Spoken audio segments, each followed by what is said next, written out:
Hello my friends, welcome back to another engineering science recap video. Today I'll be going over the course ECE259 Electromagnetism. My name is Jason. I'm going into my third year of engineering science at the University of Toronto and I'll be specializing in biomedical systems engineering. So without further ado, let's get right into it. So ECE259 is a course I took last term during my winter of second year. And at this time, the professors for this course were Professor Qian and Professor Piero Triverio. So this course is sort of our first look into electromagnetism. Before this, we cover topics like electrical circuits, but this is more of a broader, more abstract course. So first of all, we have to brush up on our vector calculus skills, and then we get into electrostatics. So this covers a big portion of the course. We talk about things like charge, electric field, electrostatic force, as well as flux, work, potential energy, and electric potential, perfect conductors, dielectrics and permittivity, capacitors, Poisson's equation, the method of images, and then we also get into discussion of current, which is should be more familiar from past physics courses, as well as resistance. So reinterpreting things like Ohm's law, for example. And then the next major part of the course is magnetostatics. So we get into magnetic fields, Biot-Savart law, Ampere's law, magnetic force, dipole moments and magnetization, permeability, inductance, and magnetic energy. And then we get into topics like transformers, and when we no longer have static systems, we also get concepts like electromotive force, as well as generalized Faraday's law and the Ampere-Maxwell law. So today I'm going to be going over a question that was on our second term test. It was question 1 actually. I wrote this on March 24th of this year, and the topics covered in this question include capacitors, dielectrics, generalized Gauss's law, as well as capacitance and stored energy. So this is the premise of the question. So essentially we're given a parallel plate capacitor that's rectangular with length L, width W, plate separation D, and a dielectric material of permittivity epsilon. It's charged to V0 as shown in the left figure. And afterwards, with the capacitor's terminals open, the dielectric material is partially withdrawn as shown on the right figure. So ignoring fringing effects, we want to answer the following questions. So part A, what is the charge of the capacitor before the withdrawal? We want to express it in terms of the given parameters. Part B, we want to use generalized Gauss's law to find the D field vector inside the capacitor before the withdrawal. And our expression should contain both magnitude and direction. Part C, after the withdrawal, we want to find the D field vector in region 1, region 2, and region 3. So region 1 is going to be this part that's denoted by L1. It's the part where there's no capacitor, there's no plate above or below. Region 2 is this part with permittivity epsilon that spans L2. And region 3 is going to be the part where there's no dielectric block and the permittivity is epsilon naught. Part D, what is the capacitance of the capacitor shown in the right figure? Part E, what's the energy stored in the capacitor shown in the right figure? And part F, has the energy stored in the capacitor increased or decreased after the partial withdrawal? So let's jump right into part A, which is the charge before withdrawal. And so we should remember from our formula sheet actually that the charge we can find by multiplying the capacitance and the voltage that's applied. So the voltage that's applied is V0, we know that already. To find the capacitance, there are two ways to do this. So first of all, you can just memorize the equation for capacitance of parallel plate capacitor. It's equal to epsilon WL over D, and if we recall, because these are rectangular plates, WL is just the surface area. So this is the general formula for these parallel plate capacitors. Um, but if you don't remember that, you could actually derive this. Um, you could derive this by using generalized Gauss's law, and then using uh, the formula capacitance is equal to charge divided by voltage. And if you did that, you would also be able to get the same expression. And note that we use epsilon because we're asked for the charge before withdrawal, and the permittivity within this space is uniform, and it's epsilon. So now we want to find the D field before withdrawal. So in order to do that, we're told to use generalized Gauss's law, which basically states that if we choose a Gaussian surface, the total flux going through this closed surface is equal to the enclosed charge, which is what I've written in this first bullet point here. And so basically, if we choose our Gaussian surface to include a part of the top plate, for example, we would notice that the only surface we have to worry about is the bottom surface of the plate, because since we're ignoring fringing effects, we basically say the D field is uniform and it points in a singular direction.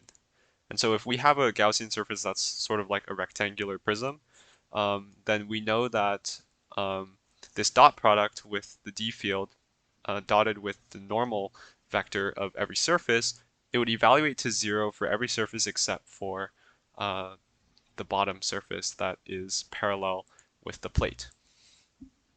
And so this part on the left would simplify to d dot minus ay, where ay is the unit vector pointing in the y direction.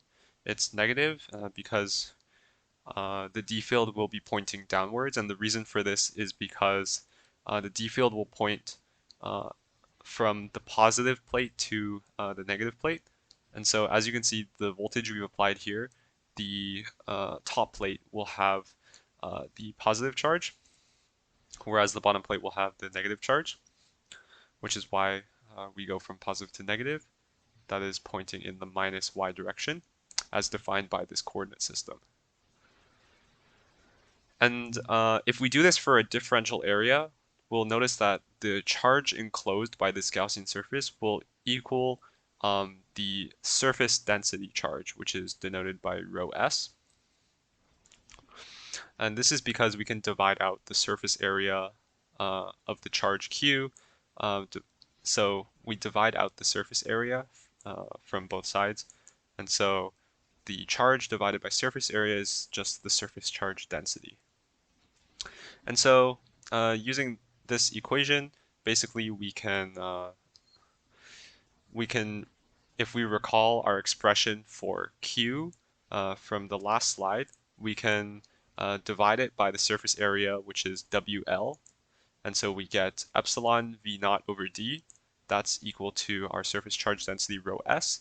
And we note that the D field is pointing in the minus y direction.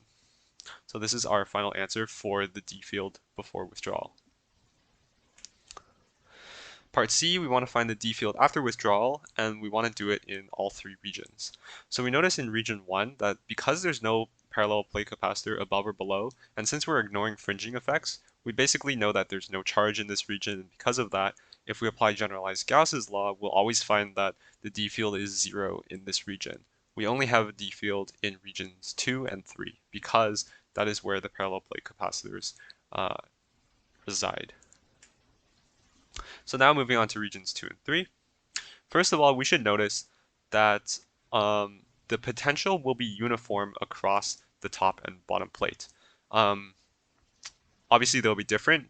They'll be off by V naught because, or excuse me, actually that's not true because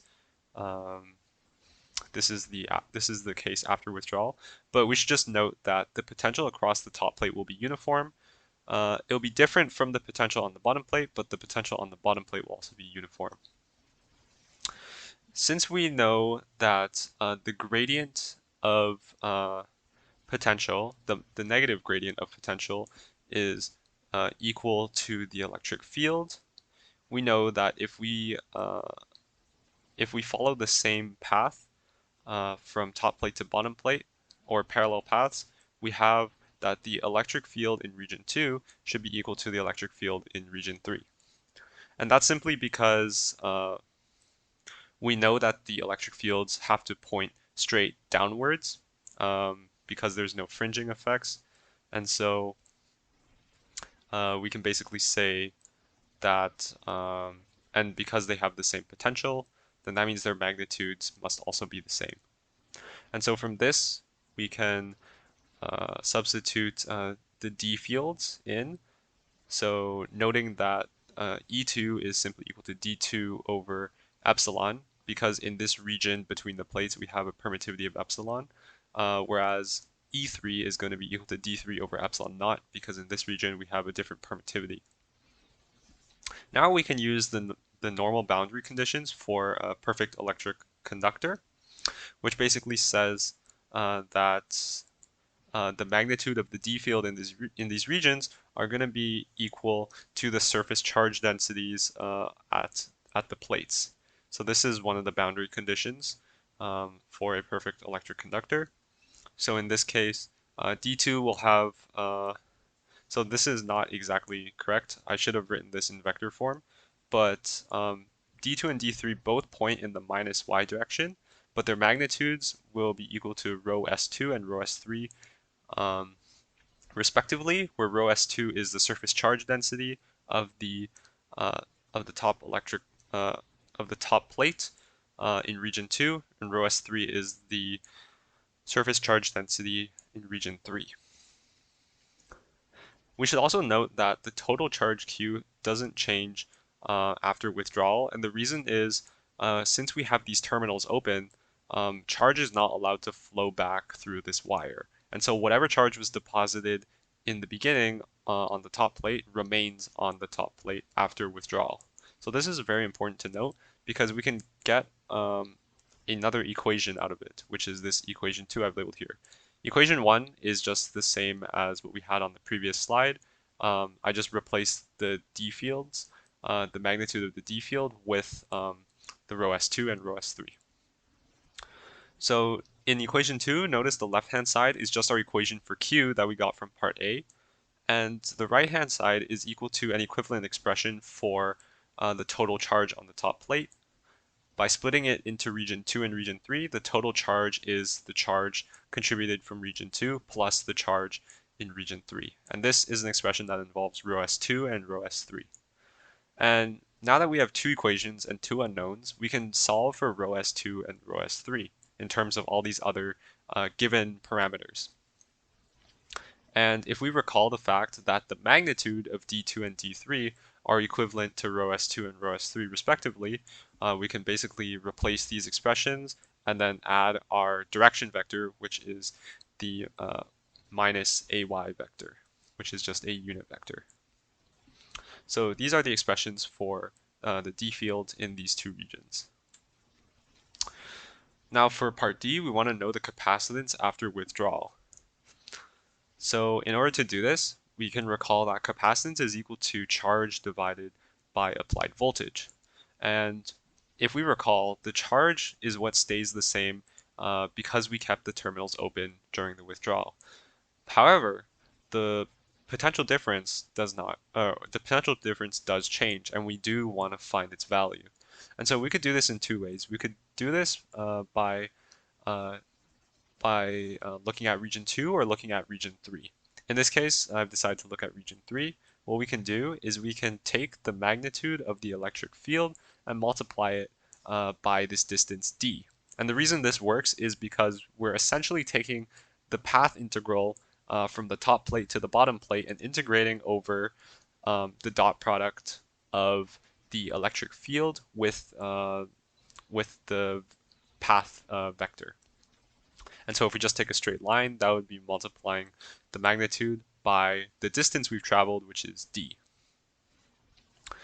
And because E3 is related to D3, and since we found an expression for the magnitude of D3 in part C, we can just substitute that in, and we multiply by D, and this is our final expression for the new voltage, or the new potential difference between the two plates.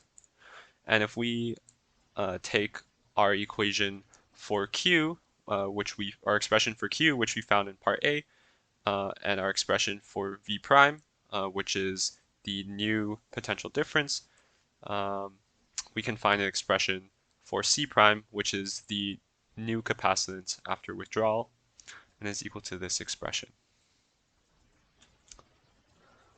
Also note that in this expression, there is no dependence on V naught, which makes sense because the capacitance should really only depend on physical properties. It shouldn't depend on any parameters that are simply affecting the system. It only depends on physical properties like length, permittivity, width, and d, the distance between the two plates. So now for part E, we want to find the energy stored in the plates after withdrawal. To do this, we can use the equation energy, which is denoted as W prime. Note that I'm using prime symbols for any variables that denote a quantity after the withdrawal. So W prime would mean the energy stored after withdrawal is equal to 1/2 Q V prime. In this case, I didn't add a prime to Q because we know that Q remains constant. And if we just plug in our expressions for Q and V prime, we get this. And if we ask, okay, well, has the energy increased or decreased? What we can do is we can compare W and W prime. So to calculate W, rather than using V prime, we would just use V naught, and we would get this expression for the initial energy. And if we divide W prime over W, we get this expression, epsilon L divided by epsilon L2 plus epsilon naught L1. And if we look at this expression closely, we notice that it's always greater than 1. And the reason is because epsilon naught is the permittivity of free space. And it's essentially the lowest value that we can have. And we can take for granted that epsilon of our dielectric is going to be greater than epsilon naught. And because of that, this expression is always going to be greater than 1, which means that energy has increased when we have withdrawn the dielectric. So that was a lot of me talking and going through that question. But before I end off this video, I'd like to make some quick acknowledgements. I'd like to thank Professors Qian and Triverio for the course and the term test content. I'd also like to thank the TA Geng Yu for making some pretty good and informative tutorial videos for us to watch during the term. And I'd also like to thank the individuals who I took this Beamer template from. So yeah, thanks so much for watching, and I will see you in the next video.